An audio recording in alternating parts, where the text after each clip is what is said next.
Generating power after a disaster or any SHTF scenario is one of the more important aspects of prepping that people think about. Having power, whether it be solar, gas, propane, or any other source, will give you a definite advantage after a disaster than others who may not. This is the Digital Prepper, and today I'm going to talk about the OKMO G1000 power station, the specifications, what you can and can't use this device for, and whether or not it would be a good preparedness item. Before we get started, I just want to remind you guys that some of you aren't subscribed, so if you do like the video and want to discuss anything regarding digital preparedness, or just preparedness in general, please leave a like, comment, and subscribe to get this information out to other people to help them stay prepared. With that being said, let's get started. Just as a disclaimer, a huge thanks to OKMO for providing me with this device to review. Let's first talk about the specifications about this device. As advertised by the manufacturer on their website, this device has up to 1,110 watt hours, or equivalent to 30,000 milliamp hours of battery capacity. It's suitable for mobile phones, tablets, cameras, lights, and other devices. It can receive up to 200 watts of energy via 2 solar panels, or you can also charge it using either an AC adapter, which takes about 10 hours to fully charge, or a car charger, which takes about 9 hours to fully charge, which is pretty long. Now, I currently do not have the solar panel, and they are sold separately, but more on that in a little bit. It also has outputs for USB-C, USB-A, 12-volt DC, and 110-volt AC. And finally, it does state that it does have intelligent protection in the battery management system to protect the device from things like over-discharge, overcurrent, overcharging, thermo, and short circuit protection. Now, looking at the costs, the unit itself will run you about $730. The solar panels that they sell are 100 watt each for $300.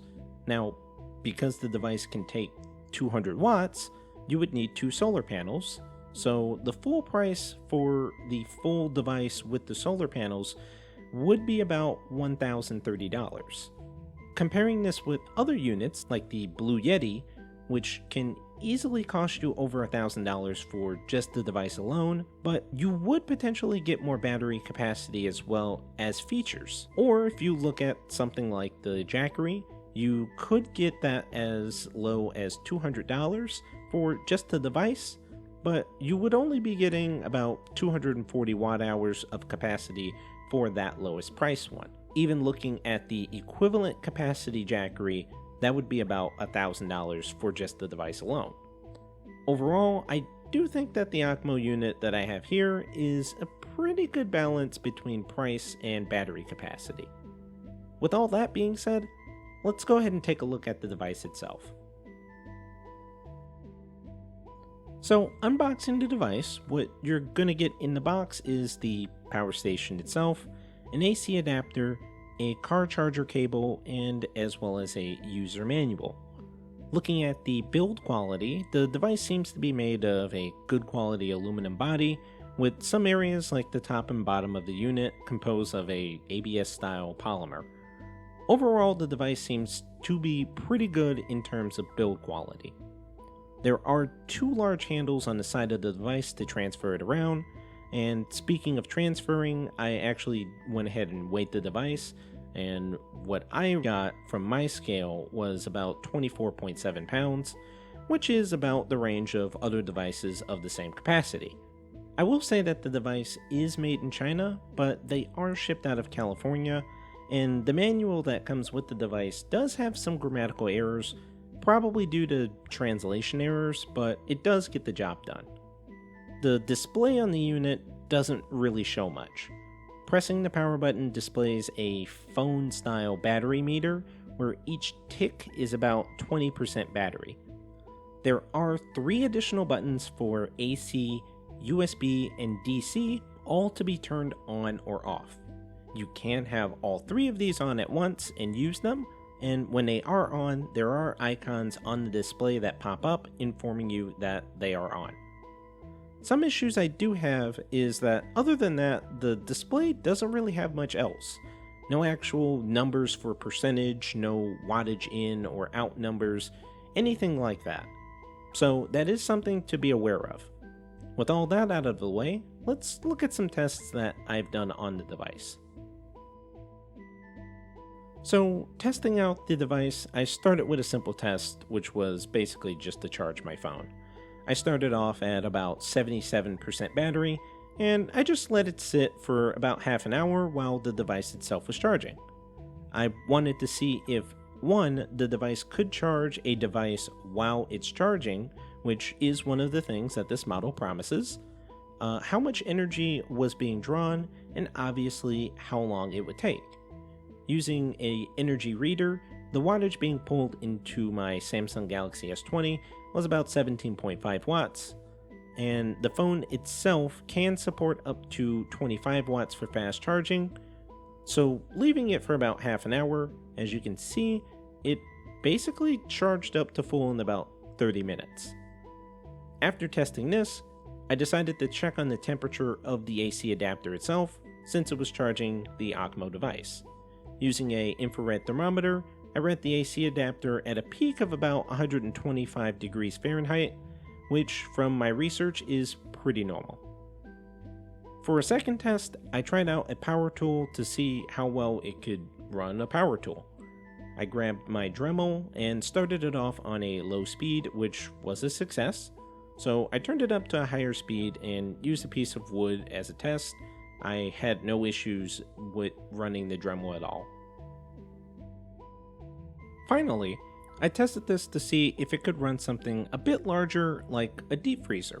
I have a 5 cubic foot deep freezer that I plugged in my energy meter and ran it for about 15 minutes before I checked in on it. I chose that time period of 15 minutes because doing some research on this device, I've seen other people like Overland Florida and Prepper Princess that seemed to have issues with the unit not staying on when not receiving power. I mentioned that the device would cut off after about 30 seconds to a few minutes of no energy being drawn. If you don't know how a fridge or a freezer works, it's actually not on all the time. It turns on the compressor intermittently, which normally uses a higher starting wattage, then a lower wattage while it runs, and then it shuts off when the temperature is set. So I left it alone for about 15 minutes to simulate me just leaving the unit alone, like I should be able to.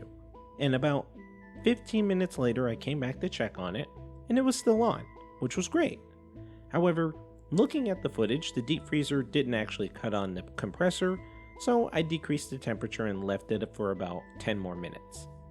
So 25 minutes total, the device still wasn't off, which was good, so I let it go for about an hour, with no issues that I saw.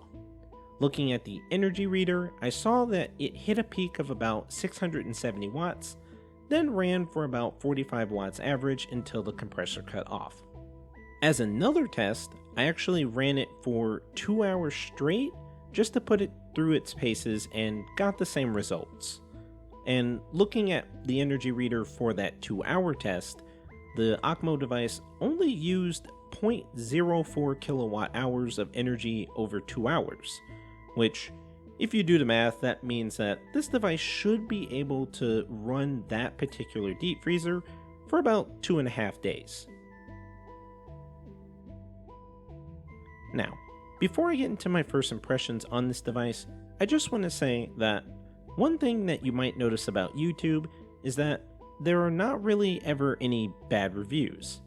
Most things are either pretty positive or everything is great, and I'm going to remind you again that this unit was sent to me for free. Full transparency. I've probably spent about 4 days testing this unit out and gathering information on it to give a first impressions review. So what do I think? Well, it's not an Energy, it's not a Jackery or an EcoFlow or a Blue Yeti.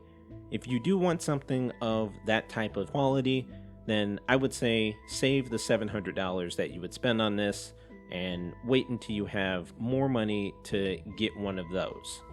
However, if you just need some backup power for things like a power outage, or want to run some tools and charge devices while you're on a road trip or going camping, then honestly, I would recommend this. But I would also say that there are other options out there. For me, it does do its job. It's not going to run a fridge and an air conditioning unit at the same time, but it will be able to run things like a small chest freezer, a coffee machine, as well as charge your phone and other devices. For some people, this will be enough, and for others it won't be, and that's okay. I will probably make another follow-up video in the future, going back to this to see if there were any issues I've seen and how the device holds up over long term, as well as looking at the solar panels.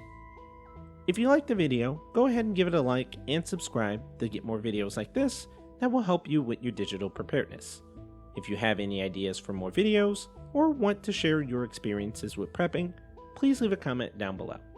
Stay safe, stay prepared, more digital prepping to come.